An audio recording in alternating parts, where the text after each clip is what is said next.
죄송한 말씀은 본문이 4장 35절부터 41절까지인데 제가 잘못 보냈나 봐요. 5장이라고 적혀 있는데 예수님이 제자들을 데리고 바다 건너편으로 가자 해서 건너가실 때에 풍랑이 일었습니다. 예수님은 주무셨습니다. 그 다음에 제자들이 물결이 치니까 예수님을 깨웠습니다. 죽게 되었나이다. 이럴 때에 예수님이 일어나셔서 바다와 바람 또 물결을 꾸짖어서 잔잔하게 되었습니다. 그래서 예수님께서 그들에게 믿음을 일깨워 주시는 그런 역사를 이룬 장면이 본문의 내용입니다. 다시 읽으면은 또 시간도 갈 것 같고 해서 우리 목사님이 저희 교회까지 시골에 있는 의정부 서울 북쪽에 있는 교회이지만은 저는 시골이라 여기지만은 방문을 하셔서 너무 은혜의 말씀을 전해주셔서 성도들이 대박 그래서 너무 궁금했습니다. 마침 저는 저 동부 샬롯 지역에 빌리그레암 전도 협회 그 센터에 방문해야 될 일정이 잡혀 있었는데 그래서 이쪽으로 오면서 또 LA에 문병 가야 될 분이 또 한 분 계시는데 오늘 오후에 이제 방문하게 될 것이고요. 마침 그래서 여기에 방문하게 됐는데 보면서 굉장히 훌륭하구나, 대단하구나, 찬양대, 찬양인도 여러 가지를 보면서 이 이민사회에서 교회 생활을 보면서 굉장한 기대와 또 희망을 가지게 되었습니다. 여러분이 우리나라 말에 개판 5분 전이라는 말을 알지요? 그 뭔 뜻이에요? 개판 5분 전이다. 뭔가 엉망진창 되어지는 5분 전이다 하는 그 뜻 아닙니까? 이것도 저것도 아니고 죽도 아니고 밥도 아니고 엉망진창이 됐을 때. 그런데 그 어원을 알고 계십니까? 제가 만약에 여기에 이 장면을 보고 예배드리는 여러분들을 보고 개판 5분 전이네 만약에 그런다면은 기분이 나빠서 펄떡 일어나 그 뭔 소리요 하면서 따지고 대들지도 모르겠어요. 그런데 개판 5분 전 이야기는 저 6.25 때 전쟁이 나서 밑으로 밀리고 밀려서 피난살이 여기에 고향을 그리고 고향 생각나고 나의 살던 고향 정말로 그립잖아요.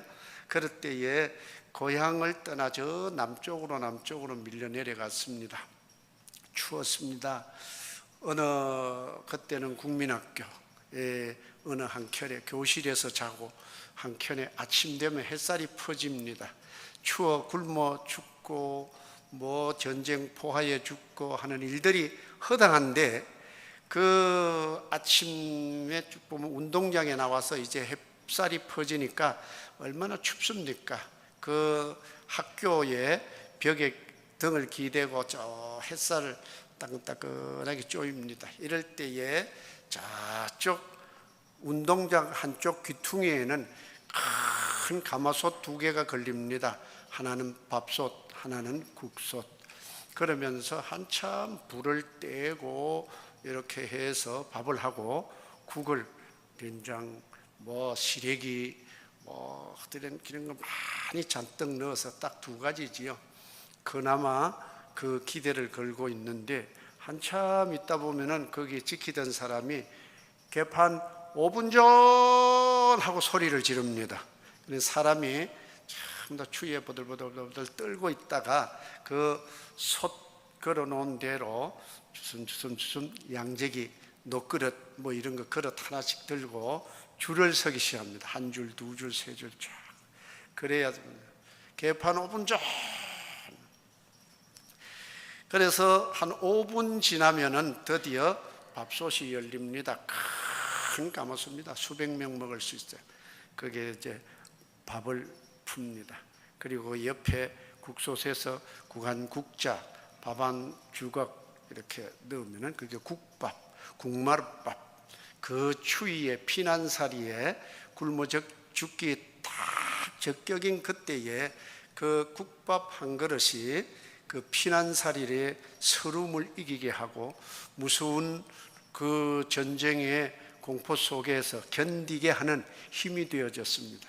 그런데 개판은 10개자 소뚜껑 판자입니다.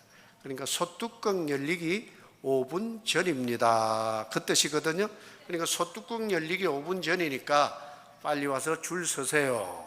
그러면 밥 한 주걱 국한 국자 딱 부어주면은 그 타향살이 얼마나 힘들고 어려운 거기에 국밥 한 그릇 얻어먹고 뭐 하루 한 번 내지 두 번 얻어먹을 수도 있겠지요. 이렇게 기다리는 시간입니다. 그러니까 5분 전 그 국밥 한 그릇의 힘에 의해서 버티고 견디고 추위도 이 전쟁 언제 끝날까나 이렇게 하다가 고향이나 돌아갈 수나 있을까 하는 그런 기다림 속에서 기대를 거는 겁니다. 뜨끈뜨끈한 국밥 한 그릇 희망이었습니다. 기대가 컸습니다. 그 배고픈 서름과 눈물 어린 전쟁의 피해 속에서 그 죽음의 위기 속에서 기다리는 희망 5분 전이 바로 개판 5분 전입니다. 이해가 되십니까? 옆에 보시고 개판 5분 전입니다. 이 말은 희망 5분 전입니다. 배부르기 5분 전입니다. 행복하기 5분 전입니다. 뜨끈뜨끈한 국밥 한 그릇 얻어 먹을 수 있는 그 기대감, 이제 쭉 뜸들이고 밥해서 기다리고 기다렸다가 5분만 있으면 밥 할 테니까 줄 서라. 이 희망이 보이는 갈보리 사랑교회다. 저는 그것이 느껴져서 이야기를 드리는 것입니다. 아멘 안 하는 분은 아마 이 교회가 그냥 흔들리기를 바라는 거예요. 이 교회가 보니까 희망 5분 전이라고요. 3분 전인데 5분 전이라고 제가 잘못 말을 해서 그렇습니까? 희망 3분 전입니다. 행복 3분 전입니다. 부흥 5분 전입니다. 이 지역으로나 여러 가지로 공항에서 한 2시간 정도 온다고 해서 멀리 이 지역으로 떨어져 있구나 하는 그 생각을 했습니다. 근데 목사님의 이야기를 들어보고 비전과 목회의 그 모습들을 잠깐 이야기를 듣고 공항에서 픽업해 주신 우리 정말 참한 목사님 한 분 계시더라고요. 이름도 참 멋있게 지었어요. 저는 사랑과 평화의 교회 37년 전에 세상에 한국교회 이거 노회에 허락받느라고 제가 죽을 고생을 했어요. 혼도 나고. 그래서 이름을 잘 지었다고 했는데 더 잘 지은 것 같아요. 참한 분이 저를 이제 태워오면서 한 2시간 오다 보니까 이런 얘기 저런 얘기 교회 얘기하는데 참 훌륭하고 귀한 분이시구나. 담임 목사님의 그 부목사님이구나. 그 밥에 그나물이라는 말이 있는데 그는 부정적인 얘기고 그 담임 목사님의 그 부목사님이니까 그 성도들이 기대가 되더라고요. 희망이 대단한 분들이 많이 계시는 분이구나. 저희 집에도 대단한 여자 한 사람이 있거든요. 제 아내입니다. 왜 대단하냐? 한 분은 서울에서 한강을 건너서 이게 생활권 서울과 인접해 있다 보니까 많이 거리로 갑니다. 여자 대학 병원에 친구 목사님 사모님이 별세를 하셔서 저한테 장례를 집례해 달라고 그래서 그렇게 갔어요. 그래서 그날 가고 그 다음 날도 또 가야 되는데 얼른 왔다가 저 의정부에서 한강 건너 서울을 관통해 가기는 시간이 좀 걸려요. 차들도 많고. 그래서 한강 다리를 건너오면서 급해서 연락 오는 거 있는 가서 운전을 하면서 살짝 이 폰을 확인하고 있는 중인데 앞에 차들이 많이 밀렸어요. 차들이 많이 밀려서 가다가 썼다 이게 보는 것하고 쳤어요. 제 아내는 이제 옆에 앉았고 가다가 앞에 턱 들이받아 버렸습니다. 그런데 가다 서다 하는 중이라 뭐 굉장히 고속으로 간 것은 아닌데 그래도 주르륵 가도 탁 받은 거예요. 그런데 옆에 이 안전벨트를 맸어야 되는데 맨 줄 알고 앉아서 그이도 여기에 열중해요. 제 아내는 제가 놀려댑니다. 스마트폰은 당신의 목자이시니 내게 부족함이 심심함이 없으리로다. 그냥 밤낮으로 그냥 유튜브에 뭐 하여튼 좋은 글들도 많이 보고 영상도 보기는 하는데 그거 보고 저는 또 운전을 하면서 그것을 살짝 뭔가 가는 길을 확인하든지 뭘 하여튼 보고 있었어요. 그러다가 탁 들이받았어요. 앞에 탁 유리에 옆에 앉았다가 딱 들이받았어요. 앞에 유리가 수박처럼 훅 들어가 버린 거예요. 빨리 병원을 가는데 여의도 성모병원에 있어요. 그걸 가다 보니까 바로 급히 가야 되겠다 싶어서 병원에 갔는데 의사가 달려오더니 연락을 받고 응급실에 들어갔더니 아니 머리를 들이받았으니까 이제 뇌를 다쳤으면 큰일 나지 않습니까? 이 유리가 파편처럼 막 깨지고 수박처럼 쑥 들어갔다는데 그래서 엑스레이 찍어봐야 돼도 괜찮은데요 뭐 안에 그래요. 그래도 찍어봐야 된다고.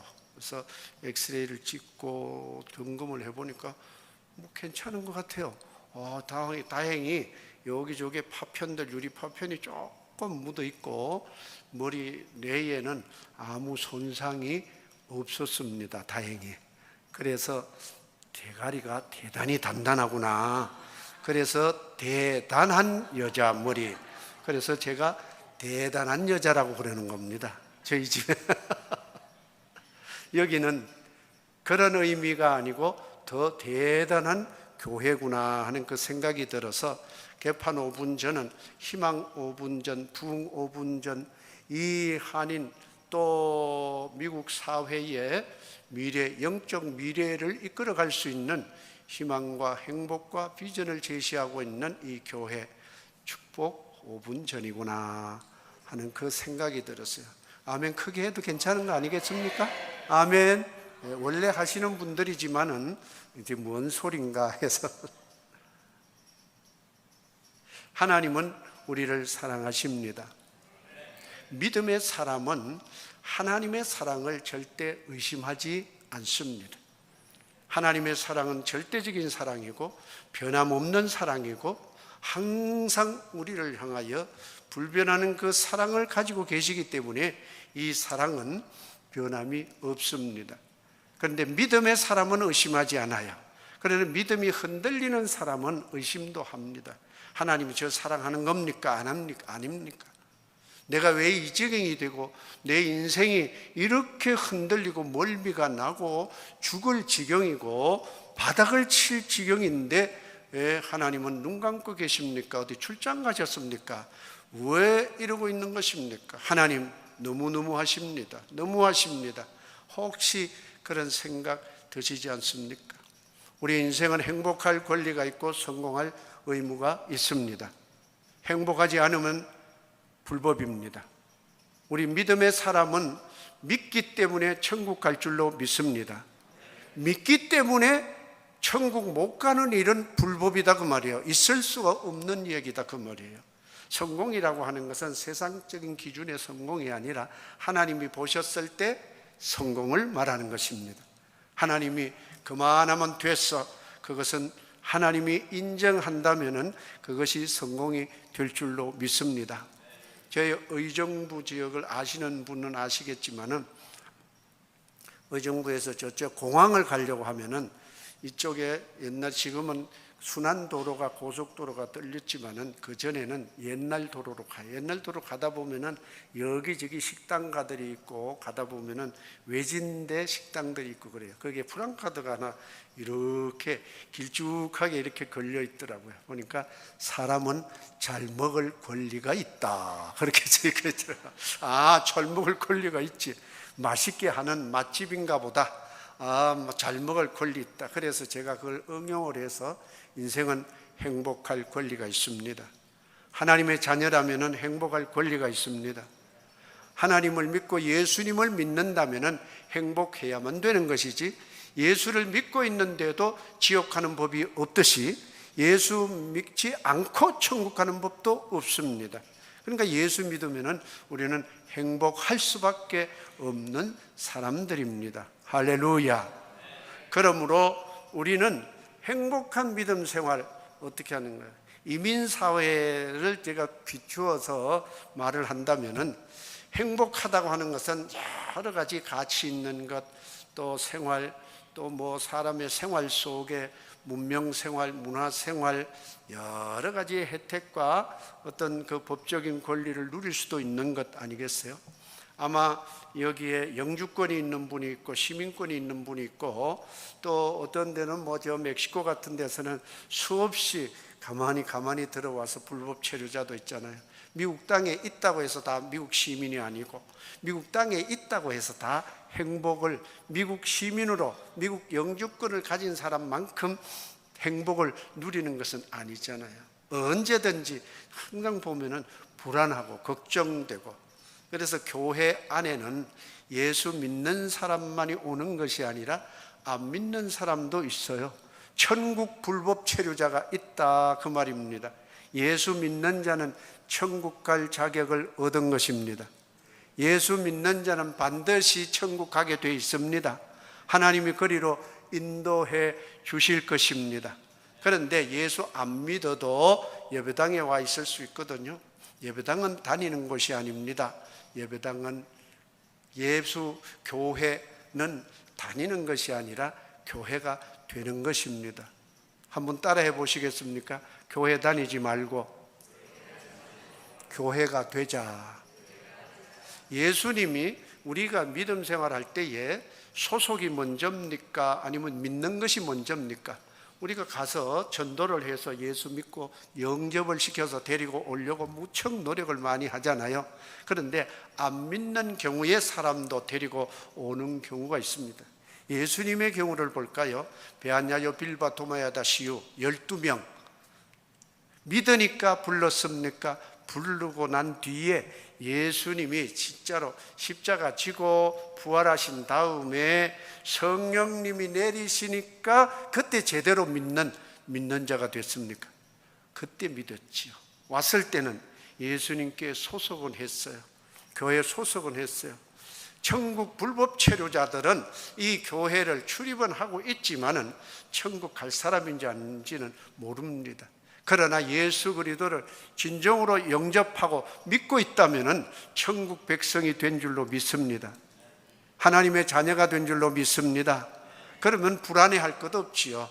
다만 이 자리에서 교회 생활을 행복하게 살아야지 도살장 끌려가는 것처럼 끌려다니면서 억지로 해서야 되겠습니까? 교회 오는 것이 신나고 예배 드리는 것이 기쁘고 기도하는 것이 행복하고 찬양 드리는 것이 행복하고 예배 드리는 것이 기다려지고 기대가 되고 오늘은 무슨 말씀을 주실까?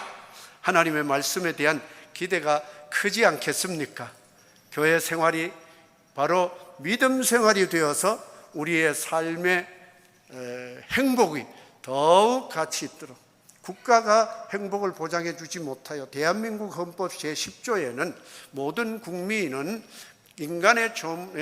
인간으로서의 존엄과 가치를 지니며 행복을 추구할 권리를 가진다 그렇게 되어 있어요. 그런데 대한민국 국민이라고 다 행복할 권리를 가지고 있습니까? 뭐 정치적인 상황, 경제적인 상황, 교육적인 상황 또 무슨 이런저런 이 상황 때문에 대한민국 국민이지만은 또 이민 생활도 해야 되고 때로는 거래처를 방문을 하고 또 그런 복잡한 일들로 인해서 어려움을 많이 겪을 수도 있지 않습니까? 정치가 주는 거 아닙니다. 경제가 행복 주는 것 아닙니다. 교육이 주는 것 아닙니다.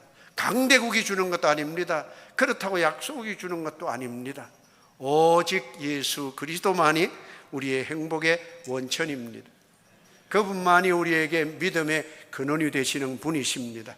할렐루야, 아멘. 그래서 인생이 흔들린다 할 때에 오늘 본문을 제가 요약해서 말씀을 드렸는데 배를 타고 가는데 예수님을 모시고 가요. 예수님은 주무십니다. 제자들은 노를 젓기도 하고 또 배 타고 가고 있는데 엄청난 풍랑이 일어나고 있습니다. 너무너무 흔들리고 있어요. 너무너무 풍랑이 극심하니까 본문에 보면 마가복음 4장 35절에서 41절인데 배에 가득하게 되었더라. 예수님은 주로 뒤에 고물에 베개하고 이렇게 주무시는데 그 배의 수준 정도라면은 물결이 배에 가득하게 됐다 하면은 지금 예수님이 물 속에 잠긴 것입니다. 물 속에 잠겼어요. 예수님은 그래도 주무신다고 그랬죠? 잠기시는데 물이 꽉 찼으니까 예수님이 잠이 깼을까요? 안 깼을까요? 저는 깼다고 봅니다. 아무리 피곤하셨어도 육신을 가지셔서 피곤하시긴 했지만은 그 물결 속에 잠겼잖아요. 아이고 물이 꽉 찼구나 하고 눈을 뜨고는데 제자들이 아우성을 치고 흔들고 난리 난 거 아니겠습니까? 예수님은 아마 제자들을 보고 계셨을 것입니다. 한쪽 눈은 감고 보고 계셨을까? 아니면 이쪽 눈을 감고 이렇게 뭐 하고 있나?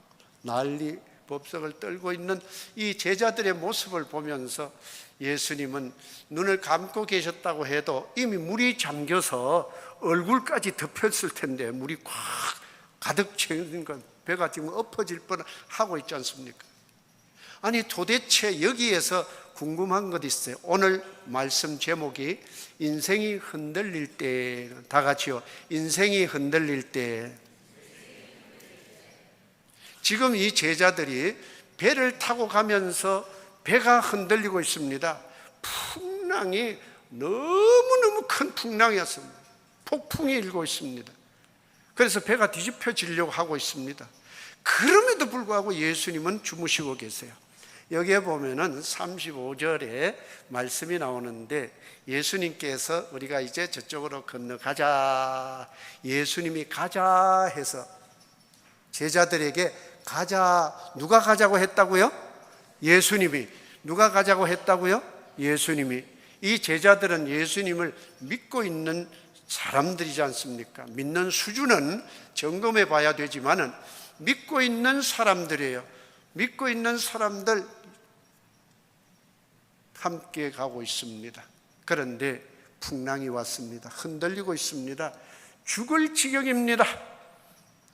코비드19, 코로나19 대한민국은 유난히 제재와 압박과 당국의 막 이런 어려움이 참 많았습니다. 모이면은 와서 이렇게 사람 숫자 세리기도 하고 그 다음에 아예 문 닫아라고 하고 이런 여러 가지 어려운 코로나로 인한 사업적인, 가정적인 또 교회 신앙적인 어려움들이 너무 많았습니다.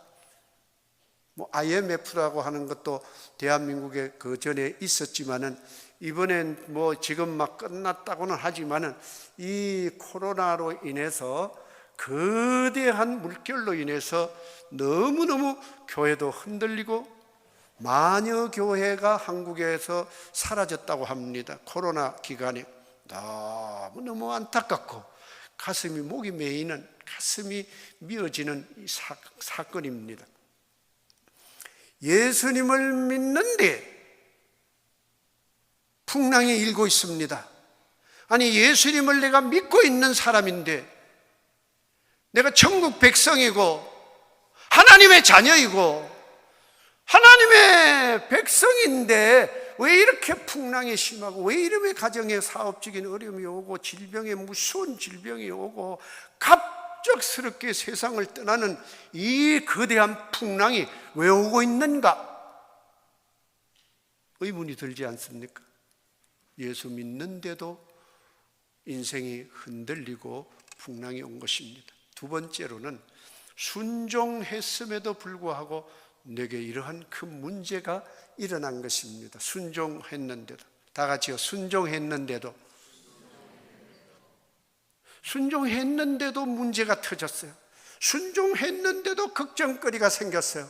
순종해서 제자들이 가자 해서 배를 같이 타고 가자 해서 바다 건너편 갈릴리 바다 저쪽 건너편으로 지금 가고 있는 것이잖아요. 순종하고 가고 있지 않습니까?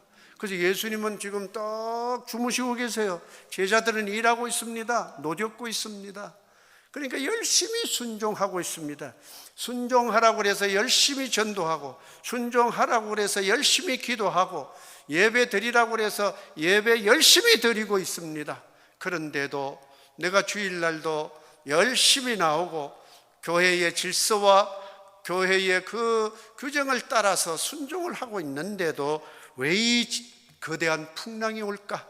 그래서 내 인생이 왜 흔들릴까? 내 삶이 왜 이렇게 깨어지려고 할까? 왜 내려가고 저 바닥까지 내려갈까? 바닥에까지 내려가면은 밑바닥을 치면은 어떻게 됩니까? 밑바닥을 쳐야 튀어오르는 거죠. 공을 탁 쳤을 때 바닥에 탁 닿으면 공이 어떻게 됩니까? 탁 튕겨져 오르죠. 밑바닥까지 내려가면은 하나님이 우리를 이 땅으로부터, 문제의 현장으로부터 튕겨 오르게 하실 줄로 믿습니다. 인생이 무너지는 것이 아니라 믿음이 무너지는 것입니다. 인생이 흔들리는 것이 아니라 믿음이 흔들릴 뿐입니다. 인생이 파산하는 것이 아니라 믿음의 파산이 있을 뿐입니다. 우리 믿음의 사람들에게는 믿음을 점검해 봐야만 됩니다. 예수님 곁에 있다고, 순종했다고, 믿는 사람이라고 하는 명분, 명함 가졌다고 풍랑이 오지 않는 것도 아니고 흔들리지 않는 것도 아니고 문제가 터져서 지금 죽게 되었다고 그랬어요. 예수님은 잠잠하고 주무십니다. 물이 가득 찼으면 지금 잠이 깨셨을 텐데도 자는 척하고 있어요. 아닌 척하고 있어요. 모른 척하고 계세요. 그런데 예수님께서 왜 그러고 있을까? 예수님이 그 자리에서 아시면서 물이 얼굴을 치고 온몸에 이제 물이 가득하니까 마치 바닷물, 거기는 갈릴리 물은 바다는 사실은 아닙니다. 넓은 육지에 있는 사람이 바다는 큰 곳에서 바다라는 개념으로 생각을 하고 있었던 것이지요. 근데 물에 잠겼으니까 깼는데 예수님은 가만히 계시는 거예요. 그래서 나중에는 결국은 제자들이 예수님을 깨우지 않습니까? 여기에서 흔들리는 것, 구약에 보면은 민수기, 출애굽기, 레위기에 보면은 요제라고 하는 제사 방법이 하나 등장합니다. 5가지 제사가 있습니다. 번제, 소제, 화목제, 속죄제, 또 속건제, 5가지 제사가 있는데 그 제사를 드릴 때에 4가지 방법으로 제사를 또 드려요. 거기에는 거제라고 있습니다. 이렇게 제물을 들어요. 높이 듭니다. 또 그 다음에 화제가 있어요. 불을 태워서 올려드리는 제사가 있습니다. 그 다음에는 전제가 있어요. 포도주나 물을 붓는 것, 관제라고도 옛날에는 우리 성경에 되어 있었는데 전제라고 부고 있어요. 그리고 요제가 있습니다. 다 같이요. 요제. 참 잘 안 쓰는 말이라 어렵긴 한데 요제는 흔들 요자에 제사 제자거든요. 흔든다 그 말이에요. 이렇게 위아래로 막 흔들고 좌우로 흔들고, 그래서 이렇게 흔들기도 하고 좌우로 이렇게 흔드는 모양의 제수처를 취하는 거예요. 그런데 이 제사를 드리고 요제를 드리는 것은 어떠한 의미의 영적 의미가 있느냐? 구약에 보면은 레위인과 12지파의 사람들이 있는데 레위인은 제사장 가문입니다. 가정이에요. 거기에서 제사장이 나오고 그 다음에 레위인으로서 성막을 섬기는, 성막 안에 들어가서 제사 기구를 다루고 또 광야에서 지나갈 때 성막 도구들을 울러매고 그 제단에 있는 도구들을 옮기고 봉사하는 역할을 하는 사람들이 레위인입니다. 레위인은 25살에서 29살 정도까지는 이 성막이 머물러 있을 때 말하자면 인턴과 같은 막 그런 과정처럼 느껴져요. 그 다음에 30세가 돼서 50세까지는 이제 이동하거나 할 때에 성막이 광야에 이동해서 가지 않습니까? 그것을 메고 가는 겁니다. 메고 가기도 하고, 성막 안에 도구들을 다 같이 날라야 되고, 성막 안에, 성전 안에 섬겨야 될 내용이 많습니다. 그런데 그것을 레위인이 하게 됩니다. 다 같이요. 레위인이 하는데, 그 레위인이 봉사하기 전에 해야 되는 과정이 있습니다. 절차가 있습니다. 요제를 드립니다. 요제는 흔든다는 것입니다. 흔든다는 거예요. 그래서 요제, 영어 쓰는 이 나라지만은 wave offering이라고 이렇게 번역을 합니다. wave가 뭡니까? 파도, 풍랑 이런 거 아닙니까? 흔드는 거예요. 흔들 흔듭니다. 그리고 흔드는 제사. 그래서 레위인을 22,273명이 레위인입니다. 이 사람들을 그러면 어떻게 사람이 들고 흔듭니까? 좌우로 이렇게 어떻게 흔들겠어요? 273명 많은 사람이 딱 운집해 있으면은 앞에서 지휘를 합니다. 마치 연병장의 군인들 앉아 일어서 우리 아까 앉았다가 일어섰다가 앉았지 않습니까? 앉았다가 일어서고 또 우로 일보, 좌로 일보, 또 좌로 이보, 우로 일보, 좌로 이보 이러면은 좌우로 흔들리지 않습니까? 사람을 그 레위인들을 그렇게 해서 앉아 일어서 좌우로 일보 하면은 마치 재물을 들고 올렸다가 내렸다가 좌우로 흔드는 것처럼. 자, 이 요제가 웨이브 오프링인데 바로 지금 마가복음 4장 35절에서 41절에 보면은 웨이브가 일어나고 있습니다. 풍랑이 일고 있습니다. 흔들고 있습니다. 이것은 하나님이 만들어 놓으신 자연 환경이 마구 흔들고 있어요. 이 제자들이 예수님이 가자 해서 가고 있고 예수님이 함께 타고 가고 계시는데도 흔들고 있습니다. 흔들고 있어요. 그런데 예수님이 드디어 일어나셔서 이 뭐라고 말씀합니까? 잠잠하라. 이제 거기를 잠잠화시키고 무서워하느냐? 왜 어찌하여 이렇게 무서워하느냐? 너희가 어찌 믿음이 없느냐? 다 같이요. 어찌 믿음이 없느냐? 왜 예수님이 자는 척하고 계셨을까요? 물이 들어왔을 때는 깼을 텐데. 아니면 한쪽 눈을 보시고 이렇게 계셨을까요?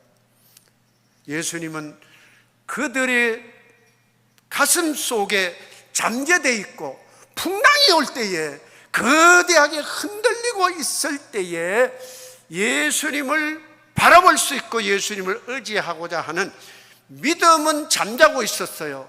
왜 믿음이 없느냐? 어찌하여 믿음이 없느냐? 믿음을 깨우기 위한 예수님의 기다림이었다. 할렐루야. 그 흔들림은 결국은 구약에 말하는 웨이브 오프링, 요제, 흔들매 제사였습니다. 이 흔드는 과정이 제자들 3년 동안 계속됐어요. 3년을. 그리고 난 뒤에 예수님 십자가에 달려 돌아가셨습니다. 예수님 3일 만에 부활하셨습니다. 40일 계시다가 승천하셨습니다. 성령님 오셨습니다. 아멘.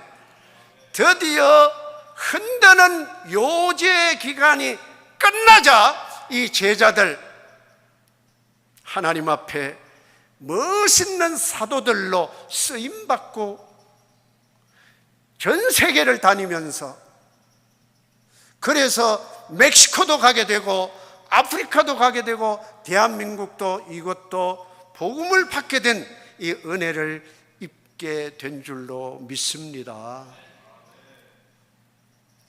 어렵습니까? 힘드십니까? 코로나로 사업적으로, 코로나가 아니라고 할지라도, 지나갔다고 할지라도 내 인생이, 우리 가정이 너무 흔들려요. 너무 힘들어요. 죽고 죽을 것만 같아요. 밑바닥을 치고 있습니다. 흔들리십니까? 하나님께서 우리를 귀하게 레위인처럼 쓰시려고 흔들고 계신 요제 중인 줄 믿기를 바랍니다. 아멘입니까?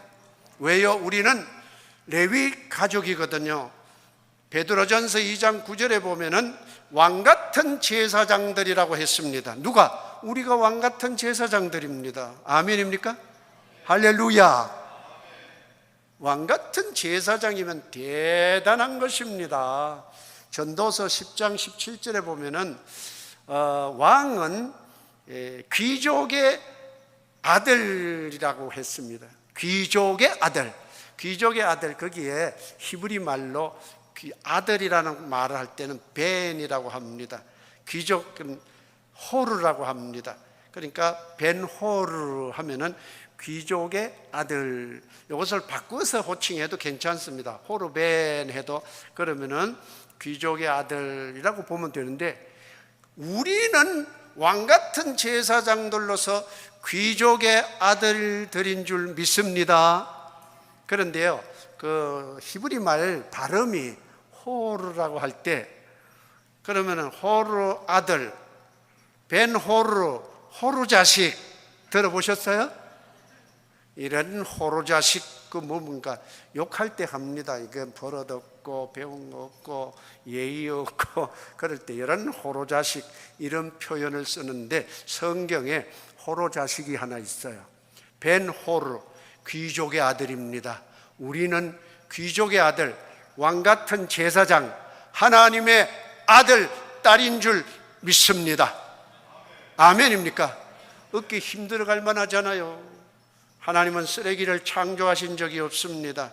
하나님 보시기에 좋았더라, 보시기에 좋았더라, 보시기에 좋았더라, 보시기에 심히 좋았더라. 아멘입니까? 우리는 귀족의 아들, 딸들이다, 그 말이에요. 그러니까 옆 사람 보시고 호르 자식입니다. 벤 호르, 히브리 말로 호르, 그 발음을 제가 그렇게 해서 그렇지 그 뜻이 아니라 그 반대적인 의미죠. 우리는 하나님의 귀한 가치 있는 자들, 귀한 자들. 그래서 이제 흔들고 나서 호르, 즉 요제를 드리고 난 뒤에 레위인을 성막에 투입시켜서 드디어 봉사하게 했다고 레위기, 민수기, 출애굽기 숱하게 나옵니다. 우리들을 왜 이렇게 힘들게 하실까? 왜 인생이 멀미가 날 정도로 막 토할 정도로 어렵게 하십니까? 힘듭니다. 어렵습니다. 눈물이 하염없이 흐릅니다. 전쟁 났을 때처럼, 피난 가는 것처럼 너무너무 힘들어. 그러나 하나님이 나를 지금 흔들고 나신 다음에, 흔드신 다음에, 요제의 제사를 드리고 난 다음에 하나님께서 하나님 나라 위해, 이 교회 위하여 값지고 아름답게 쓰실 줄로 믿습니다. 왕따가 무엇입니까? 왕 중에 왕이신 예수 그리스도께서 우리를 따로 구별해서 쓰시려고 구별해 놓은 레위인과 같은 왕 같은 제사장들이 왕따요. 우리는 좀 이렇게 멋있게 해석을 해야 돼. 왕따, 아이고, 소외시키고 이렇게 하는 것, 그게 아니라 왕 중에 왕이신 예수 그리스도께서 우리를 따로 구별하여 잘 쓰시려고 레위인으로 성막봉사, 성전봉사, 하나님 나라 위에 쓰시기 위해서, 예배 위해서 쓰시기 위해서 이렇게 하신 줄로 믿습니다. 그러므로 우리는 신명기 32장 7절에 보면은 옛날을 기억하라, 역대 연대를 생각하라, 너희 아버지에게 물으라, 그가 내게 설명할 것이요, 내 어른들에게 물으라, 그가 내게 말하리로다. 자녀들, 아들, 딸들에게 전해줄 하나님의 말씀을 담기를 주의 이름으로 축원합니다. 하나님의 말씀을 가져야만 됩니다. 이스라엘 백성들이 광야에서 쭉 나오게 될 때에 광야 생활에 42번이라고 하는 긴 생활을 정착했습니다. 캠프를 했어요. 진을 쳤다고 말이에요. 숫곳에 진을 치고 에담의 진을 치고 믹드랍의 진을 치고 마라의 진을 치고 엘림의 진을 치고 홍해가의 진을 치고 신광야의 진을 치고 덥가의 진을 치고 알루스의 진을 치고 루비딤의 진을 치고 시내 광야의 진을 치고 기브롯 핫다와의 진을 치고 하스르의 진을 치고 림마의 진을 치고 림문베레스의 진을 치고 림나의 진을 치고 리사의 진을 치고 그엘라다의 진을 치고 세벨산의 진을 치고 하라다의 진을 치고 마켈로스의 진을 치고 다하스의 진을 치고 미가의 진을 치고 하스모나의 진을 치고 모세로스의 진을 치고 분의 아간의 진을 치고 호라기갓의 진을 치고 욥바다의 진을 치고 아브로나의 진을 치고 에숑게벨의 진을 치고 가데스의 진을 치고 호르살의 진을 치고 살모나의 진을 치고 부논의 진을 치고 오봇의 진을 치고 이아베림의 진을 디본갓의 진을 치고 알몬 디블라다임의 진을 치고 아바림산의 진을 치고 모압 평지의 진을 치고 길갈의 진을 치니라. 42번입니다. 가만요. 잘 들어보세요. 왜 민수기 33장에 진을 치고 이게 42번인데 이것을 기록해 놨을까? 41번째는 모압 평지입니다. 여기까지는 전부 다 이방 땅입니다. 그 다음에 마지막 42번째는 길갈입니다. 길갈은 꿈에도 그리던 가나안 땅입니다. 이 성경이 왜 이런 것을 머리 골치 아프게 머리 쥐나게 이렇게 복잡하게 이런 것을 기록해 놨을까? 마태복음 1장에 이것이 해답을 주는 딱 답이 나옵니다. 아브라함과 다윗 자손 예수 그리스도의 세계라. 아브라함이 이삭을 낳고 이삭은 야곱을 낳고 야곱은 유다와 그의 형제들을 낳고 유다는 다말에서 베레스와 세라를 낳고 베레스는 헤스론을 낳고 헤스론은 람을 낳고 람은 아메나답을 낳고 아메나답은 나손을 낳고 나손은 살몬을 낳고 살몬은 라합에게서 보아스를 낳고 보아스는 루색에서 오벳을 낳고 오벳은 이세를 낳고 이세는 다윗 왕을 낳으니라. 다윗은 우리아의 아내에게 솔로몬을 낳고 솔로몬은 로보암을 낳고 로보암은 아비야를 낳고 아비야는 아사를 낳고 아사는 여호사밧을 낳고 여호사밧은 요람을 낳고 요람은 우시아를 낳고 우시아는 요담을 낳고 요담은 아하스를 낳고 아하스는 히스기야를 낳고 히스기야는 므낫세를 낳고 므낫세는 아몬을 낳고 아몬은 요시아를 낳고 요시아는 바벨론 사로잡혀갈 때 요시아는 여호냐와 그의 형제들을 낳으니라. 바벨론으로 사로잡혀간 후에 여호냐는 스알데를 낳고 스알데는 스룹바벨을 낳고 스룹바벨은 아비후스를 낳고 아비후스는 엘리야김을 낳고 엘리야김은 아소를 낳고 아소는 사독을 낳고 사독은 아킴을 낳고 아킴은 엘리우스를 낳고 엘리우스는 엘르아사를 낳고 엘르아사는 마따를 낳고 마따는 야곱을 낳고 야곱은 마리아의 남편 요셉을 낳았으니 마리아에게서 그리스도와 칭하는 예수가 나시니라.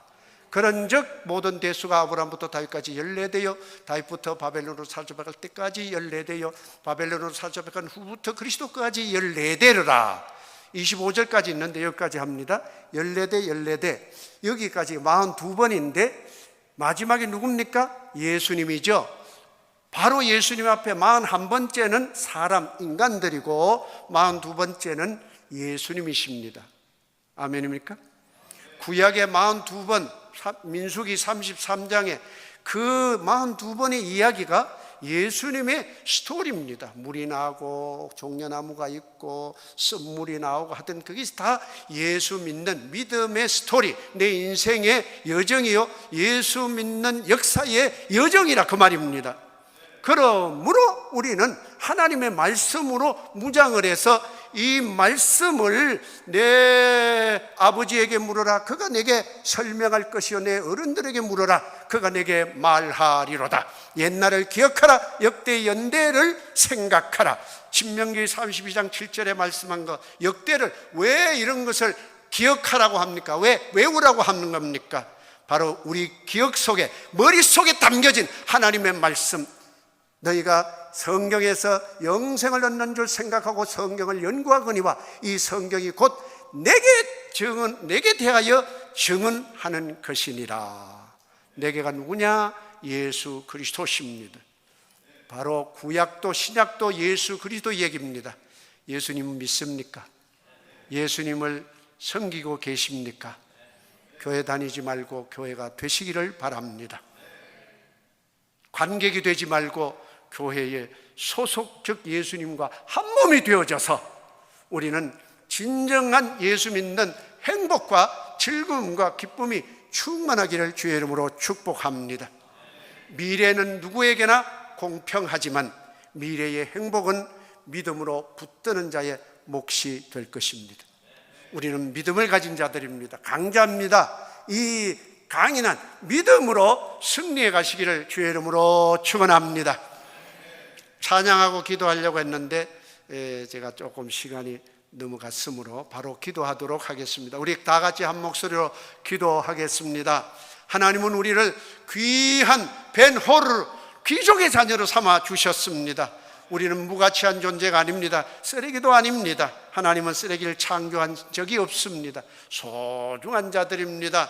하나님 앞에 지사 충성하여 하나님 앞에 영광스러운 자리에서 상급받는 우리 갈보리 사랑교회 온 성도 되기를 주의 이름으로 축원합니다.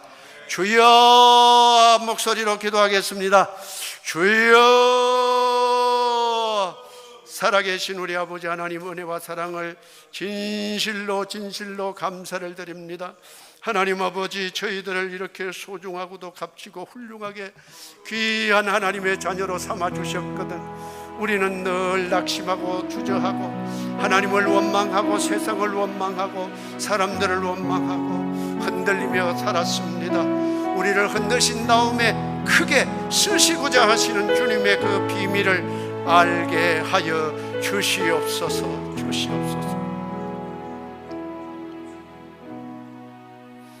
우리에게 향하신 하나님의 놀라우신 그 계획이 우리를 흔드신 다음에 하나님 나라에 값지고 훌륭하게 쓰시려고 레위인처럼 값지게 왕같은 제사장으로 쓰시려고 흔드셨지만은, 우리는 밑바닥을 쳤지만은 이제는 주님 앞에 흔드심이 끝나고 값지고 훌륭하게 봉사자로 섬기는 자로 승리하는 우리 온 성도가 되게 하여 주시옵소서.